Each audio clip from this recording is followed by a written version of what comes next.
மகாபெரிவா திருவடிகளே சரணம். நல்லது நடக்கும், நல்லது மட்டுமே நடக்கும்.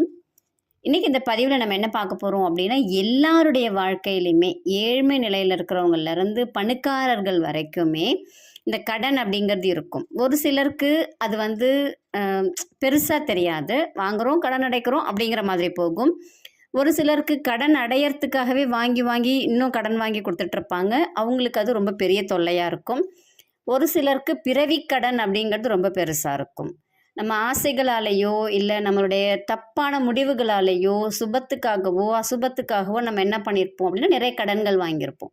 அதை அடைக்க முடியாமல் அப்படியே வளர்ந்துட்டே போகுது அப்படின்னா இதுக்கு உகந்த நாள் அப்படின்னு பார்க்கும்போது செவ்வாய்க்கிழமை எல்லாருக்குமே தெரிஞ்சது. அப்போ செவ்வாய்க்கிழமைக்கு உரிய தெய்வம் அப்படின்னு பார்த்தோம்னா நம்மளுடைய கந்தன் முருகப்பெருமான் தான்.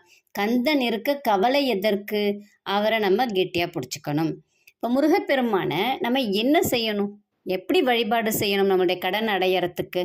ரொம்ப எளிமையான வழி தான் இன்றைக்கி நம்ம பார்க்க போகிறோம். கந்தகுரு கவசத்தினுடைய மூல மந்திரம்.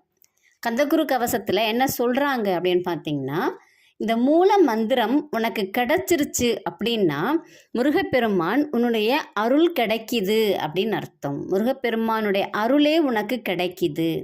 அவர் அழகான பாதையை உனக்காக செதுக்கிக்கிட்டு இருக்கார். அந்த பாதையை நீ பிடிச்சிக்கிட்டு போன அப்படின்னா உன்னுடைய வாழ்க்கை வளமாகும். எல்லாமே உனக்கு நல்லதாக நடக்க ஆரம்பிக்கும். இது 6 வாரத்திலிருந்து ஒரு 9 வாரம் நீங்கள் இந்த மூல மந்திரத்தை சொல்லி பாருங்கள். அதுக்கப்புறம் மாற்றம் தெரியலை அப்படின்னா நீங்கள் விட்டுருங்க. நீங்கள் முயற்சி செய்யணும், நம்பிக்கையோட முயற்சி செய்யணும். முருகப்பெருமான் ஒரு வாசகமே இருக்குது இல்லைங்களா முருகப்பெருமானுக்கு, யாம் இருக்க பயமேன், அவ்வளோதான். முருகப்பெருமான் இருக்க நமக்கு ஏன் பயம்? அப்போது அவருடைய மூல மந்திரம் கந்தகுரு கவசத்தினுடைய மூல மந்திரத்தை தான் நம்ம இதில் சொல்ல போகிறோம். நீங்கள் அதை சொல்லும்போது யாரை நினச்சிக்கிறீங்க அப்படின்னா திருச்செந்தூர் முருகனை மனதார வேண்டிக்கிறீங்க.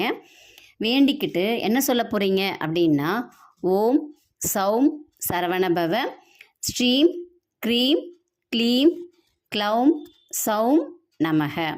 திரும்பி சொல்கிறேன் பாருங்கள். ஓம் சௌம் சரவணபவ ஸ்ரீம் க்ரீம் க்ளீம் க்ளௌம் சௌம் நமக. இந்த மந்திரத்தை நம்ம முடிஞ்ச வரைக்கும் சொல்லலாம். எப்போ சொல்லணும்? காலையில் 6லேருந்து 7 செவ்வாய்க்கிழமை செவ்வாய் ஓரை அதில் சொல்லணும். மதியம் 1லேருந்து 2 செவ்வாய் ஓரை, இரவு 8லேருந்து 9 இந்த 3 நேரத்துலையும் உங்களால் முடிந்த அளவுக்கு சொல்லுங்கள். காலைல 6லேருந்து 7க்குள்ளார குளிச்சுட்டு சொல்லுங்கள். அதே மாதிரி மத்தியானம் நீங்கள் எங்கே இருந்தீங்கனாலும் சரி சொல்லுங்கள். நீங்கள் இந்த நைவேத்தியம் பண்ணணும், அதை பண்ணணும், இதை பண்ணணும்னு இல்லை, நீங்கள் சொல்லணும். என்ன ஒன்று வேணும்னா முருகப்பெருமான் மீது அபரிமிதமான நம்பிக்கை வேணும். அவர் எனக்கு வழியை காட்டுவார், எனக்காக இந்த மூல மந்திரத்தை என்கிட்ட சேர்த்துருக்கார் முருகப்பெருமான். அப்போது இதை நம்ம கேட்குறோன்னாலே நம்ம பாக்கியசாலிகள். அப்போது நம்ம இதை செவ்வாய்க்கிழமையிலேருந்து சொல்ல ஆரம்பித்தோம் அப்படின்னா கண்டிப்பாக நீங்கள் 6 வாரம் இல்லை 9 வாரம் நீங்கள் முடிக்கிறதுக்குள்ளார உங்களுக்கு பணம் வருவதற்கான, பணம் சம்பாதிப்பதற்கான வழியை முருகப்பெருமான் காமிச்சிருவார். நீங்கள் சொல்லிவிட்டு வீட்டில் உட்காந்துருந்தீங்கன்னா பணம் வருமானு கேட்டால் பணம் வராது. உங்களுக்கு சம்பாதிக்கிறதுக்குரிய வழியை முருகப்பெருமான் காமிச்சு கொடுத்துருவார். அப்போது அதை நம்ம சரியாக பயன்படுத்திக்கிட்டு நமக்கு கடன் அடையணும்னு கேட்காதீங்க, நான் செல்வ செழிப்போடு இருக்கணும்னு கேளுங்க. செல்வ செழிப்போடு நான் இருக்கிறேன்னு மனசை மாற்றுங்க. அப்போது கண்டிப்பாக செல்வம் உங்களை தேடி வரும். நல்லது நடக்கும், நல்லது மட்டுமே நடக்கும். நம்பிக்கையோடு செய்து பலன் பெறுங்கள்.